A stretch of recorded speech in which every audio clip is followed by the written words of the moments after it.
Welcome back, pod people. Today, my guest is Noah Bunyon, the director of The King in Yellow, a just-released sort of pseudo-anthology film that is based on the collection of short stories written by Robert W. Chambers.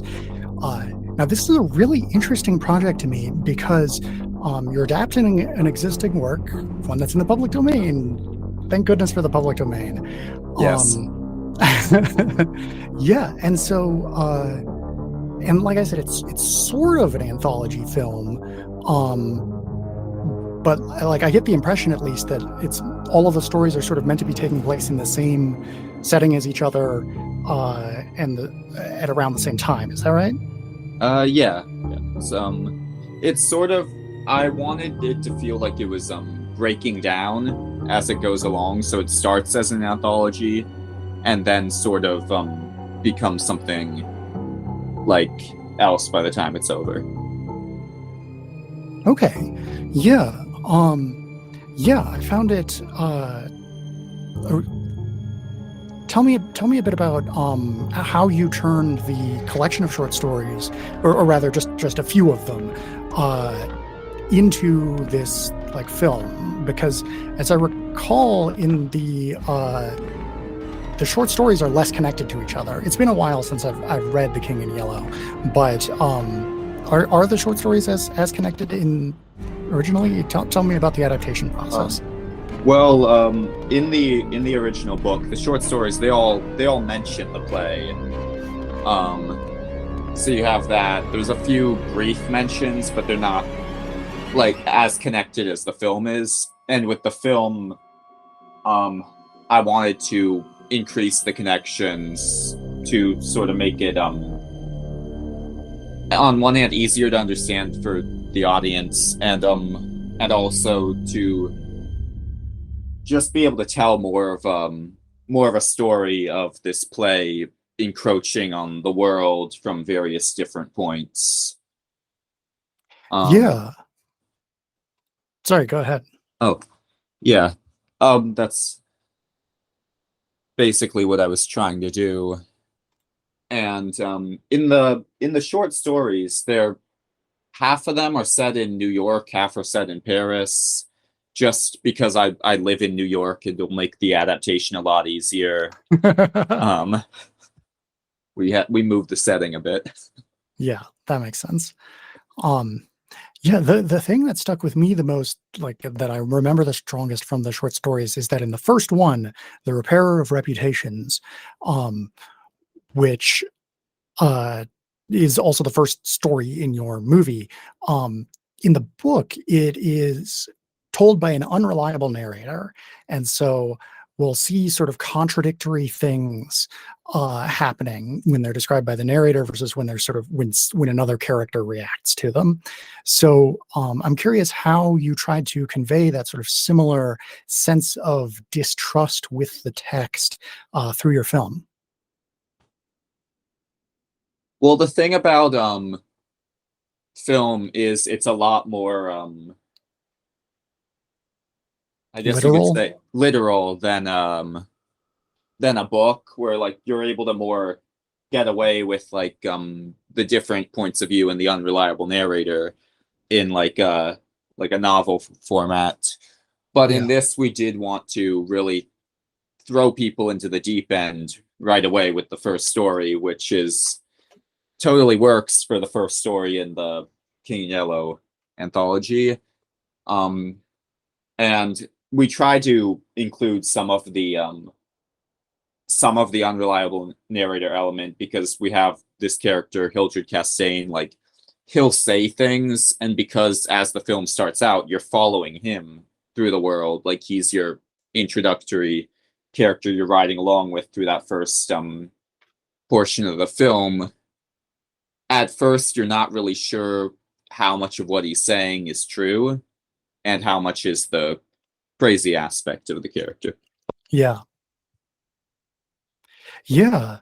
Um, there definitely have been films in the past that have like played with dreamlike quality or unreliable narrators, like Rashomon comes to mind. Yes. But it is a real challenge.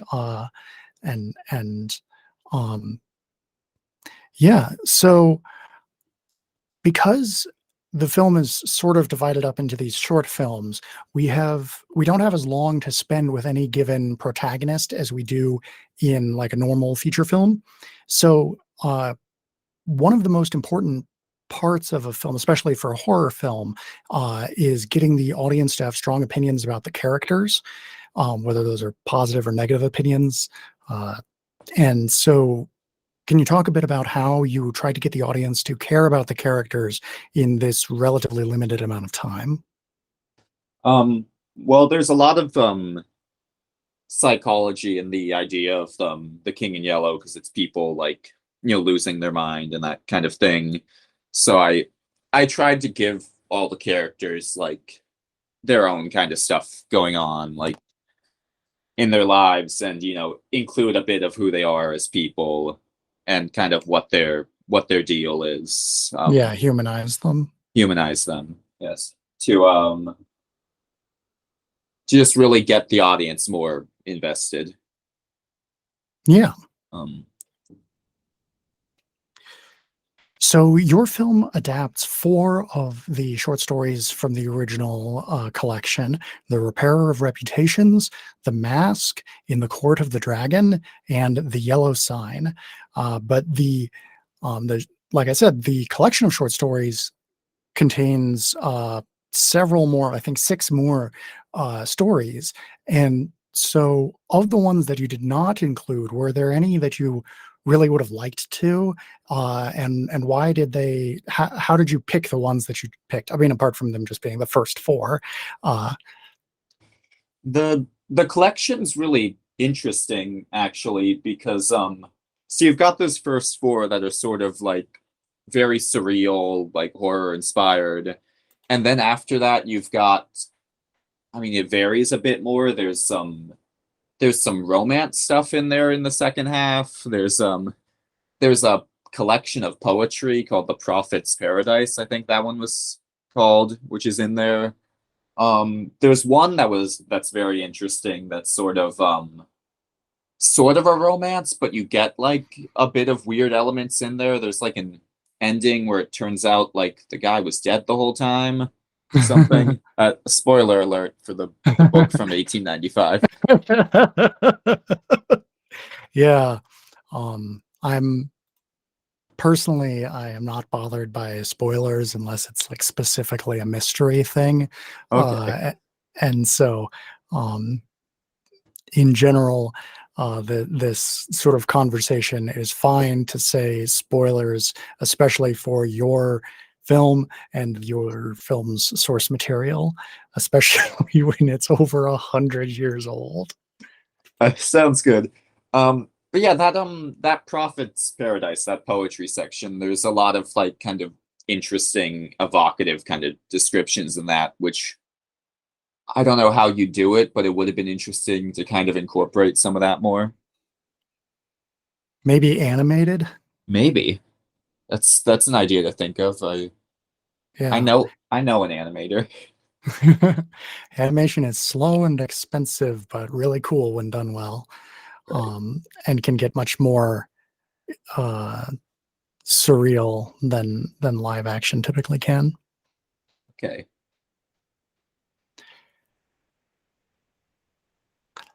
So people often categorize The King in Yellow as like weird fiction and lump it in with H.P. Lovecraft's Cthulhu mythos stuff. And I'm curious if that is a genre that you like, or is there something specific about this book that appeals to you that other stuff in there doesn't? Well, I love like cosmic horror in general. Like, Yeah, I think that's the Lovecraft phrase. That's the actually. phrase that was escaping me. Thank you. Yeah. I think Lovecraft, like H.P. Lovecraft, actually mentions like um the King in Yellow in like an essay he wrote, and then like briefly in one of his stories. Um, but it actually like predates the whole like Lovecraft movement, like by like a couple Yeah. decades. Oh, yeah, yeah, yeah. For Yeah. anyone, like really the timeline of that sort of weird fiction to cosmic horror stuff is like Poe, and then and then like a while later Chambers, and then like a while later Lovecraft, and then there was a whole bunch of people around Lovecraft, Right. and then it's been a thing ever since. Yeah, it does really interest me though, the Chambers part, because it's like reading his short stories. It's like from that collection, it's like early surrealism. Like it's Yeah, yeah, it's and it's interesting he was able to kind of capture that. Um and I like it a yeah. lot. Good. Yeah. Have you read The Mask of the Red Death? Um I think a long time ago. A long time ago I read Mask of the Red Death. Um and I saw the movie, actually, the Roger Corman movie, a lot more recently. Oh, I haven't actually seen that. Yeah. Oh, pretty good. It's Vincent Price. Yeah, I mean, I believe it. I actually watched several other Corman movies from that, specifically from that era where he was doing the Poe stuff. Oh, really? Um, excuse me, recently, but I didn't see that one. Yeah, Uh-huh. Mask of the Red Death, the Poe story, as always, like it's the other thing I can think of that seems closest to the King in Yellow in my mind for some reason. The sort of like Definitely. pseudo masked, masked or unmasked. That's the twist, is there Right. is no mask. Yes. Like mysterious supernatural being in a robe coming to like fuck with people. Oh, it's great. It's amazing to have that type of character around. Yeah. So this is your first feature film, is that right? Yes, first feature film. I've made couple shorts, but this was really me trying to take it to the next level, like really get out there and make an actual movie. Yeah. Well, good on ya. Congratulations on um actually getting it done. Thanks a lot. It's quite an accomplishment. Where are you thinking of going from here? Um, well, right now I'm trying to get the King in Yellow out there, get more people and more eyes on it. I have like some scripts I'm working on, a couple ideas. I've got like this vampire thing I'm working on a script for, which is could be fun. Um, I've got Nice. the yeah. I've got like this. I've also got this more cabin in the woods type of script, which is cheap to make.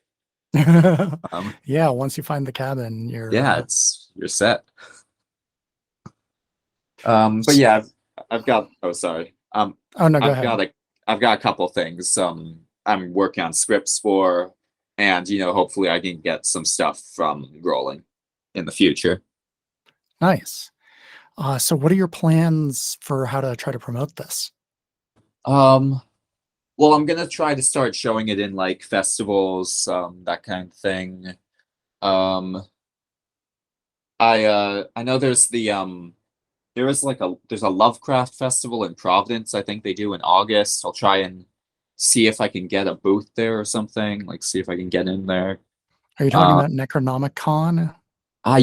that's what it's called, right? Yeah. Yeah, or at Yeah. least All right. there is such an event there. I forget Okay. Because exactly when, but yeah, I yeah, heard I've been to about that. It's pretty that. cool. I heard about that. I need to look into that, see if I can show the movie there or something. Um, and then there's lots of festivals in New York. Oh, I believe it. Yeah. Uh, so I'll definitely be doing that. And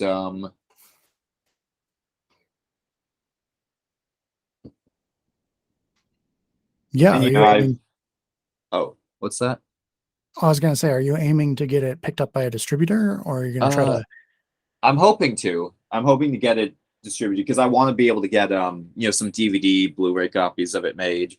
Right now we've got on Amazon Prime, but Nice. I love physical media, that kind of thing. So I do want to, and also like Surely you can yeah. pay to have like some of that made? Is it just too cost prohibitive to do a small run, or Um, I still need to look into it. I'm in the early days. I'm still promoting the Amazon Prime and stuff, so I'm oh, definitely fair. gonna look more into getting DVDs, Blu-rays out there. Have you considered submitting it to Film Hub? You familiar with them? Um, I've heard the name, but Okay. what is it? Film Hub? Film Hub, yeah. So here's my impression from having talked with a number of people who've worked with them. I've never worked with them, but my impression is that they are basically a distribution company focusing on independent films that their like their gimmick, the thing that makes them different from other things, is basically that they have an open submission policy Okay, where if you uh, format your film to their standards and it meets like they do have a list of standards, but I'm this can meet it. You just have to like export it in the right format and everything. right. Um, uh, then they will accept it, Okay. and then they will try to pitch it to like a bunch of different streaming services, including ones that like you cannot pitch directly to yourself, because they only accept pitches from distributors. Right. Uh, and if it gets accepted by a streaming service, then Film Hub takes 20% of the proceeds from that and gives you 80%, which is a better than industry standard deal. The industry standard is 30/70. Um, so they don't have like the clout and ability to get you in like movie theaters of the larger, more established distributors. But I mean, like, thinking realistically, this is a low budget independent film. You're not going to be Right. showing this across like in Oh 300 yeah. screens or whatever. Um, Aiming to get it on like maybe Netflix, but more likely Tubi. Tubi, Um, I love Tubi. I was just watching Tubi earlier today, actually. yeah. Oh no, I love Tubi. Yeah. Tubi, like the streaming services I use the most are Tubi, Shutter, and then there are a surprising number of old films on YouTube for free. Shudder is also great. Um, I'm a big fan of Shudder. Yeah, I'm a big fan of a lot of the things that are on Shutter, but I'm frustrated by some of the stuff. I've been trying to go find like old episodes of Joe Bob, uh, Right. of the last drive-in, and they're just gone. And so is the Just Joe Bob part. Right. Uh, ugh, and Because like with his interface thing, with like them. they'll have something that's like it's on Shudder, but then it'll get taken off, and with it goes the Joe Bob episode. Yeah, Yeah, so it yeah, sucks. yeah, and like at least they could leave up the Just Joe Bob part that doesn't have anybody else's copyrighted stuff on it. Yeah, I don't Um, see why not. yeah. Like I was listening to an interview with Lloyd Kaufman the other day, Uh-huh. and he mentioned doing Troma's War guest starring on The Last Drive-In when they showed Troma's War, and I was like, "What?" Right. And I looked it up, and nope, that episode exists, but it's not on there. Oh, they took that one off. Yep. Which I mean, come on, it's Troma. How much can the streaming rights really cost? I I couldn't say. Are you familiar with Troma? Um, yeah, actually. Okay, Um, cool.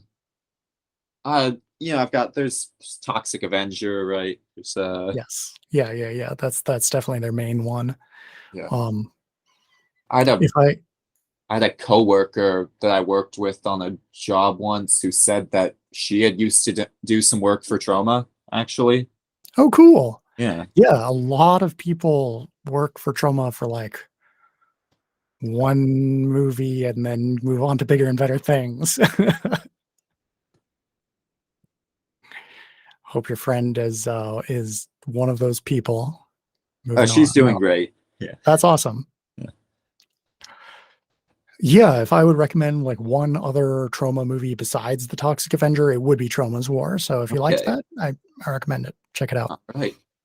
Yeah, because Film Hub, I do actually remember where I've heard of it before. I had there was this other Lovecraftian movie that came out last year. I think it was like The Mm. Quantum Terror, it was called, and I talked on the phone with the guy who made it because I liked it so much. And he suggested Film Hub to me also. Okay, cool. Yeah. Well, tell me the name of that title again. The Quantum Terror. The Quantum Terror. Hopefully it's on Tubi.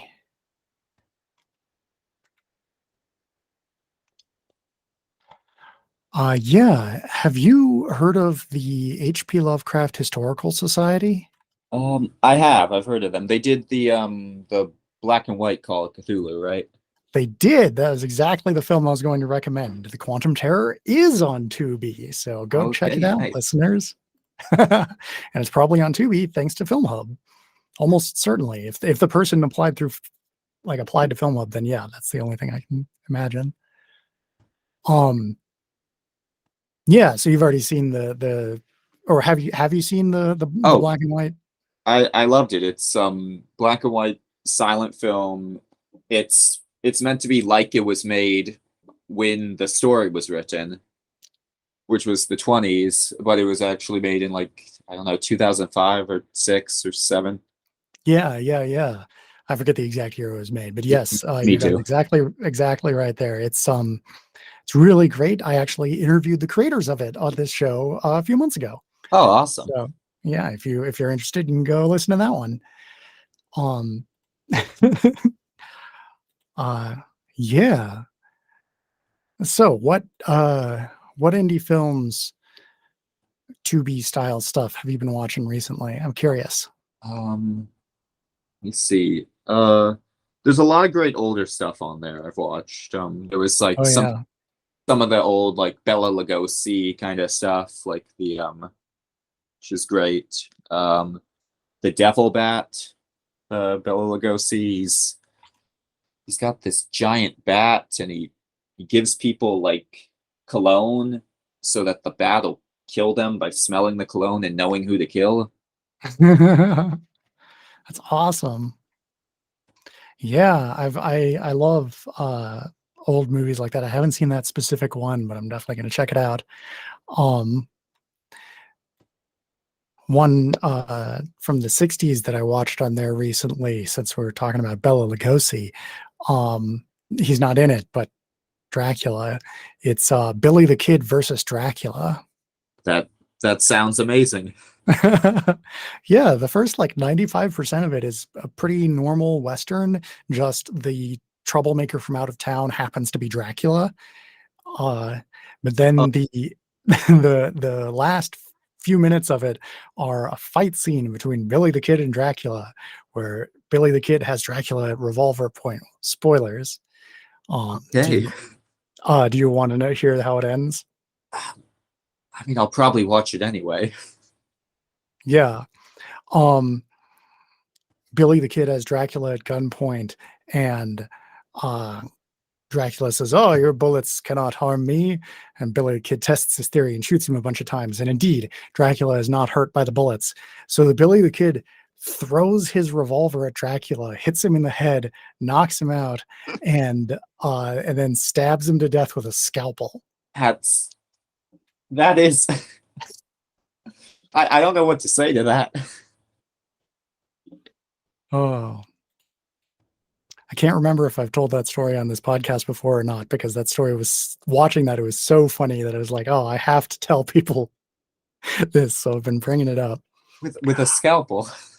Yeah. Well, we had established earlier in the film that the scalpel is made out of silver. Okay, all right. That makes Yeah. a bit more sense. Yeah. Okay. It's just thinking like, where else have I actually seen a scalpel used as like a murder weapon like that? Terrifier. Terrifier 2 rather. So Right. there's a double feature for you. Okay.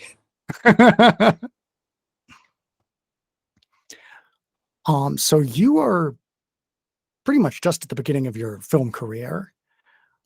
Um, where do you see like what sort of change in independent filmmaking have you observed in your lifetime, and where do you expect to see it going? Well, I think right now there's a pretty big boom with streaming services. Like every company wants their own streaming service. Everyone wants, what Netflix did for them. So I think like it's easier now to get your movie out there than it's been before because there's always like a streaming service looking for something to put up on there. Um and I think also with like the change in technology, like we've got like phones now with like high quality cameras. You can make a movie for cheaper. It's more democratic now because like anyone can make a movie now, like with like the kind of cameras we've got on our phones. Um, and my film, The King in Yellow, it's mostly shot using like some professional cameras I was able to rent out. There's one or two like insert shots where it was like some of the exterior stuff. Like I was like walking through the street. I see like these golden statues like on the side of a building, and I'm like, I don't have my film quality camera, because I just returned it to the place, but I do have this phone. I'm gonna get a video of those, edit them into the movie, because I mean, it's golden statues like King in Yellow. It's Yeah, it's perfect. perfect. Yeah, nice. That shot did not jump out at me as being like dramatically different from the other shots. So good job. Yeah, can you talk a little about like the color grading and the use of color in the film? Because I noticed not only the like expected yellow, of course, but also like frequent use of a really powerful magenta.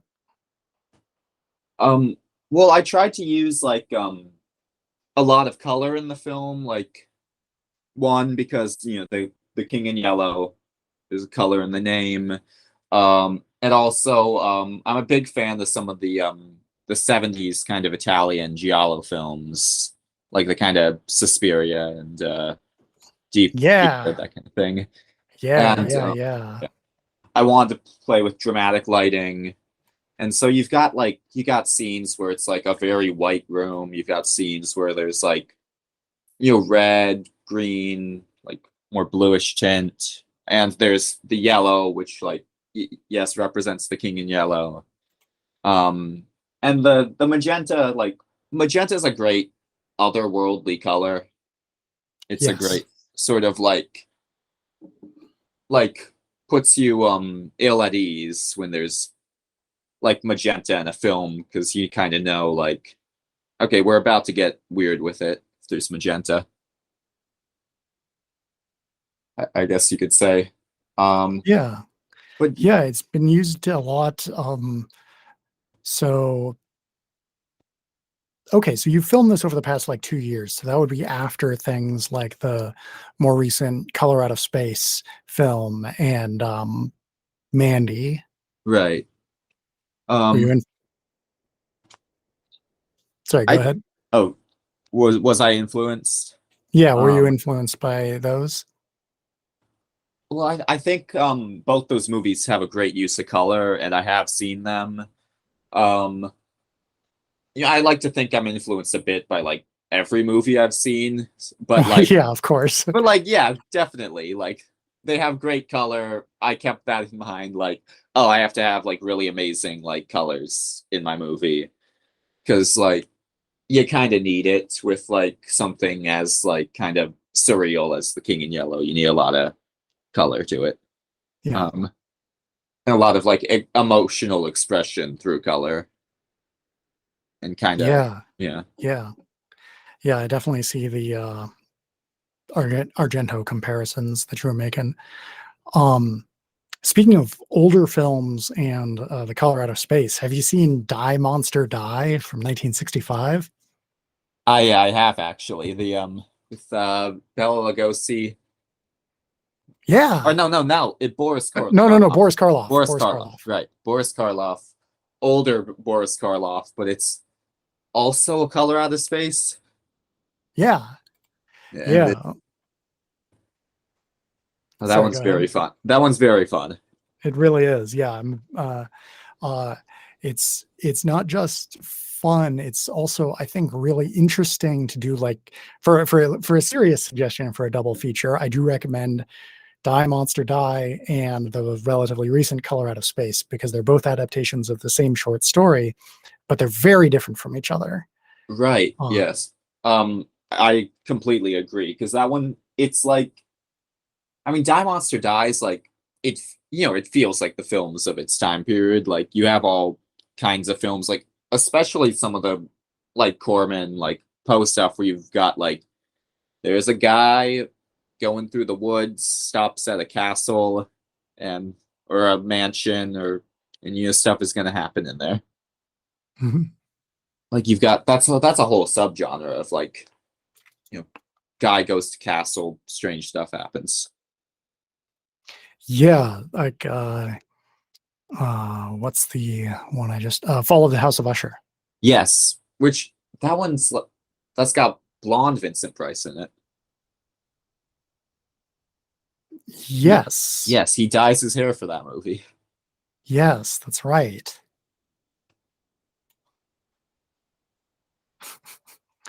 Um, yeah, it's, man,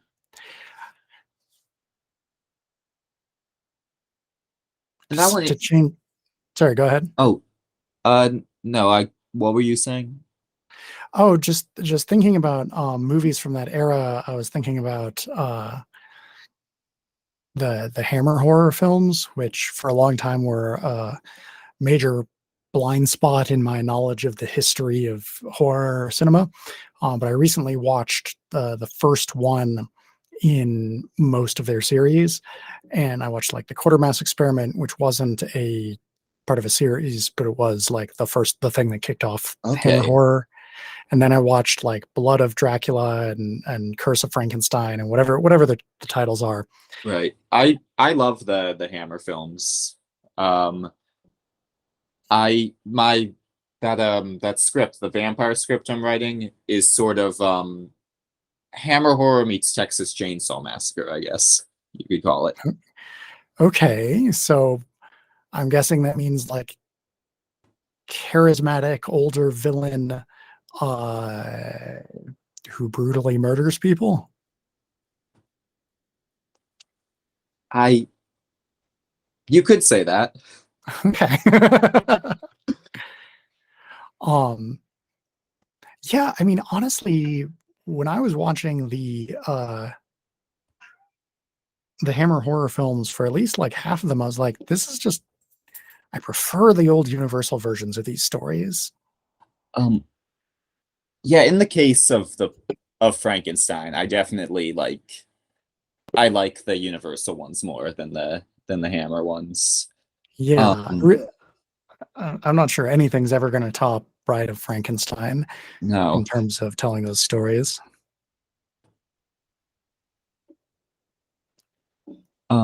But yeah, though with those Hammer films, there are some really good ones. There's some ones I really enjoy. There's some Plague of the Zombies, if you ever saw that one. Mm, I have not. No, like I said, I've Hammer horror has been like a big empty spot for me. I've Okay. only just now seen like the first few of them. Okay. Well, Plague of the Zombies is interesting because it's a pre Night of the Living Dead zombie movie. It's like still doing like Oh, the voodoo and the voodoo thing. the Yeah. voodoo thing. Okay. So more like a white zombie. Yes. Uh yeah, definitely. Okay. If you want to see a really funny movie that's in that genre, King of the Zombies. Okay. I'll write that down. It's King an of the old, yeah, King of the Zombies. It's an old black and white horror comedy. Uh, it's uh, there are elements of it that might be perceived as racist nowadays, but like the lead character is a black actor who's a servant to some white people, and the comedy of the movie is that he's the only one who notices all the shit that like the evil voodoo sorcerer is up to, and all of the white Okay. people are completely oblivious. See, that kind of subverts it a bit. Yeah, yeah. That like it's less bad. Yeah. Uh, and he's just like a really good comic actor, so Okay. it is very funny. Um, Um, with um with Hammer, there's also there's some of the later vampire movies with them I like the Vampire Lovers, which is sort of a Carmilla like type of adaptation, which okay. was pretty interesting. And there was a lot of like censorship like at the time, like with that, like the British censor boards. Oh God, yeah, they were so strict. Yeah, but basically they were the people who made the movie were able to say to the British censor boards like oh, the lesbian elements in this are it's based on a book, so it's okay. It's literature. Ah, clever. Yeah,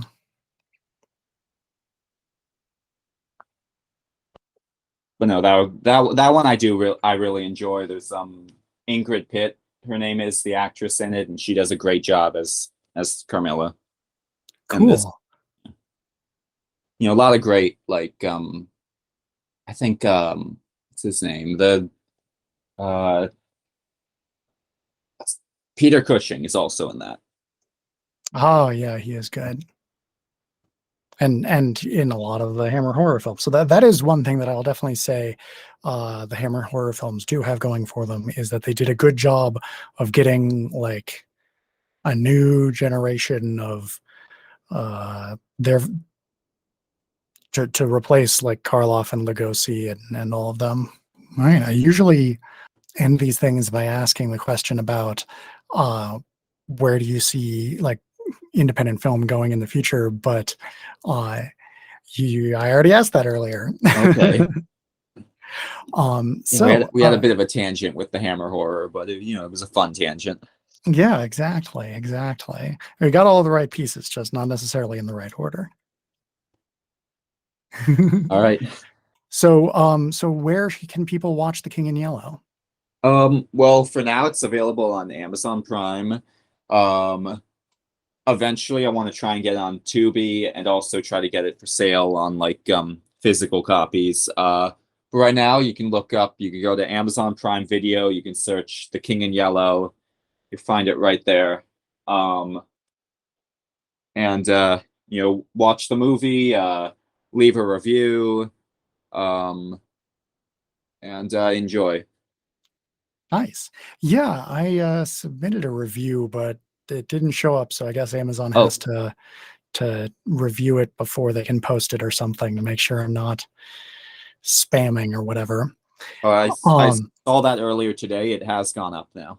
oh, all right, cool. Yeah, and I found out about your film because you posted about it on Reddit, where you post as Noah Film Account.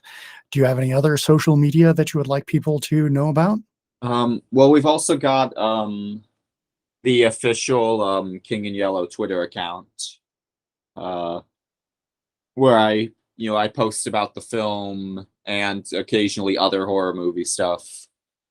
Um, and that is official. The King in Yellow film is the actual name. All right. No punctuation or anything? Um, there is punctuation, but there's also that's the long name. There's the tag, which is at official the kin to. Okay. All right.